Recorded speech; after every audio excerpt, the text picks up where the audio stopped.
Bonjour les amis, j'espère que vous allez tous bien. J'ai une question pour vous. Est-ce que vous saviez qu'un Français sur 7 buvait de l'eau radioactive? Et oui mes amis, l'eau est contaminée par de la radioactivité. Donc ça nous fait à peu près 10 millions de Français qui consomment de l'eau radioactive. Alors tout de suite je vous vois venir. C'est la faute des centrales nucléaires. Peut-être ben que oui, peut-être ben que non. Parce que la radioactivité, peut y en avoir peut-être ailleurs. Donc c'est un article de l'internaute que je vais vous lire là, que j'ai trouvé, et j'ai trouvé ça plutôt intéressant. C'est un article ici également qui a été écrit par Nastasia Montel, qui date du 12 décembre 2024. Donc une enquête révèle qu'un déchet radioactif est présent dans l'eau du robinet de nombreuses villes françaises. Vous pensez boire de l'eau, mais vous buvez peut-être aussi des déchets radioactifs. L'eau du robinet d'environ 10 millions de Français est contaminée par des rejets de tritium qui proviennent des centrales nucléaires, et j'en étais sûr. C'est ce que révèle une enquête menée par Mediapart avec la commission de recherche et d'informations indépendantes sur la radioactivité, le CRIIRAD. C'est environ un Français sur 7 donc, qui habite dans une commune où un tritium a été détecté dans l'eau potable au moins 2 fois et à un niveau au moins 5 fois supérieur au bruit de fond, qui correspond à 2 BQ par litre, unité de mesure de radioactivité d'après Mediapart. Alors c'est Mediapart. Donc à prendre avec de grosses pincettes, parce que vous savez que c'est de la gauchiasse Mediapart, d'accord? Bon. Mais alors, quelles sont les villes qui sont les plus concernées? Il s'agit surtout de celles qui sont sur les cours d'eau le long desquels se trouvent des centrales nucléaires. La Seine, la Loire, la Vienne, la Garonne et le Rhône, a listé Julien Sirène, co-directeur de la CRIIRAD, interrogé par Mediapart. Actuellement, 18 réacteurs nucléaires sont en activité en France, répartis sur tout le territoire. Donc il y a bien sûr Flamanville qui est dans mon département, mais qui est dans le Nord-Cotentin. Ah oui, on dit Cotentin aussi pour le département de la Manche, hein, parce que c'est pour probablement pas confondre avec la mer de la Manche. Hein. Mais il y en a un peu partout, hein. Il y en a dans le Nord, il y en a apparemment en Alsace, voilà, enfin c'est aux 4 coins de la France, en fait, partout là où il y a des centrales nucléaires, en fait. Bon bref. Donc du tritium a ainsi été détecté dans de nombreuses grandes villes françaises. Paris, Nantes, Angers, Tours, Orléans, Lyon, 3 petits points de suspension, donc il y en a pas mal. Donc d'après toujours le fameux CRIIRAD. La quantité de communes et la population concernée est probablement sous-estimée, et ce notamment parce que certaines communes ne sont pas contrôlées ou les résultats ne sont pas publiés. Pour savoir si votre commune est concernée, le CRIIRAD a mis au point une carte interactive regroupant les données sur les mesures de tritium en France. Vous pouvez... Attendez, excusez-moi parce que j'ai perdu le fil. Voilà.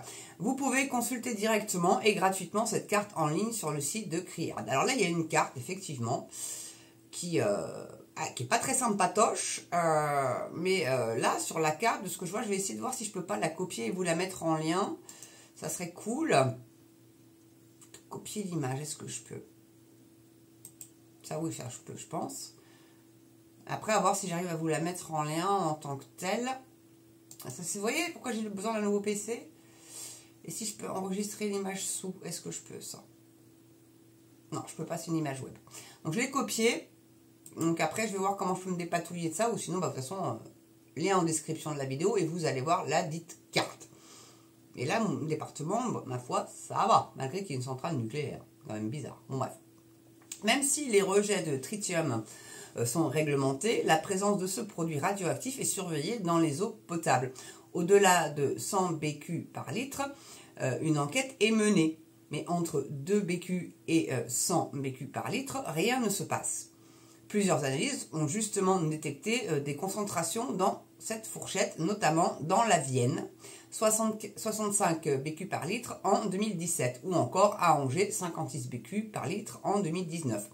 Rassurons-nous, ces résultats sont loin du seuil de potabilité établi à 10 000 BQ par litre par l'Organisation mondiale de santé. Non, voilà, ils sont encore en train d'essayer de nous foutre les jetons. Bon. Donc cette présence de tritium dans notre eau potable n'est toutefois pas anodine pour la santé, notamment celle des personnes fragiles comme les femmes enceintes et les enfants. Bah, c'est comme le mercure dans le thon, j'ai envie de te dire, ou même presque dans tous les poissons sauvages. Pas les poissons d'élevage, hein, mais les poissons sauvages. On a tellement pollué les océans que maintenant, voilà le résultat. Hein. Bon. Donc, peu d'études scientifiques ont déterminé cet impact du tritium pour la santé. Une revue d'études américaines publiée en 2023 concluait que la toxicité du tritium est égale ou supérieure à celle de nombreux autres nucléotides préoccupants. La grande majorité des études indiquent que l'exposition peut avoir des conséquences biologiques en abîmant l'ADN, en causant des dégâts physiologiques et du développement, en réduisant la fertilité et la longévité et en élevant le risque de maladies, y compris des cancers. Alors que des alertes sur la qualité de l'eau du robinet, mais aussi des eaux en bouteille sont régulièrement lancées depuis plusieurs années, il devient difficile de savoir quelle eau boire en toute sécurité. Ça, mais je vous assure, allez voir cette vidéo là que j'avais faite sur le scandale Nestlé Waters, dont l'État est bien conscient. Et pourtant, comme c'est le groupe Nestlé et que Macron, de mémoire, avait fait un petit contrat juteux quand il était encore chez Rothschild, bah, il a préféré faire taire le scandale pour pas mouiller les copains, en fait. Donc là, bon, vous voyez, hein, la quantité, normalement, c'est 10 000 BQ par litre par an, et là, on est sur du 56 et du 60, etc. Donc, on est bien loin de même le seuil de tolérance admissible préconisé. Donc, c'est pour faire peur. Mais bon, bah écoutez, salez bien, voilà, et puis le sel annulant la radioactivité, parce que là, c'est à toute petite dose, quoi. Mais bon, c'est encore les centrales nucléaires qui sont dans le viseur, que voulez-vous que je vous dise? Et c'est vrai que c'est tellement mieux les éoliennes et les panneaux photovoltaïques qu'on ne peut pas recycler et qu'on enfouit dans les sols. Non, mais c'est vrai que c'est mieux, c'est mieux. Et qu'est-ce que ça peut dégager, ça? Parce que le lithium, est-ce que c'est mieux, en fait? Non, mais je vous pose la question, mes amis. Hein, voilà. Bon, voilà ce que je voulais vous dire dans cette petite vidéo. N'oubliez pas, pouce, cloche, abonnement. Continuez de vous abonner. Il faut que ça monte à 3000 pour le 25 décembre. Je compte sur vous. Partagez mes vidéos, donc. Petit don, petite souscription aussi. Petit cadeau de Noël en avance. Ça serait sympa. Surtout mes fidèles là, qui regardaient assidûment mes vidéos. Il n'y en a que 2 qui sont abonnés à la chaîne en souscription. On va bien en avoir un petit peu plus. Ça serait sympa. Vous avez 3 forfaits. Copain, ami, amour. Copain étant le moins cher. C'est en dessous de 2 €. Après, ça va jusqu'à 20 € je crois, pour l'amour. Voilà. Donc, à vous de voir. Et c'est tous les mois. Et après, vous pouvez l'annuler quand vous voulez. Mais sinon, bah, abonnez-vous, le petit clic, la petite cloche. Ça, c'est complètement gratuit. Ah oui, j'ai oublié de dire la petite cloche. Mettez la cloche pour les notifs. Mais oui, j'ai oublié. Oh là là, mais je manque à tous mes devoirs. Allez, portez-vous bien, prenez soin de vous. Carpe diem, mes amis. Belle soirée, belle journée selon l'heure à laquelle vous allez regarder cette vidéo. Et moi, je vous dis à très bientôt pour une prochaine vidéo sur Mams Media. À ciao!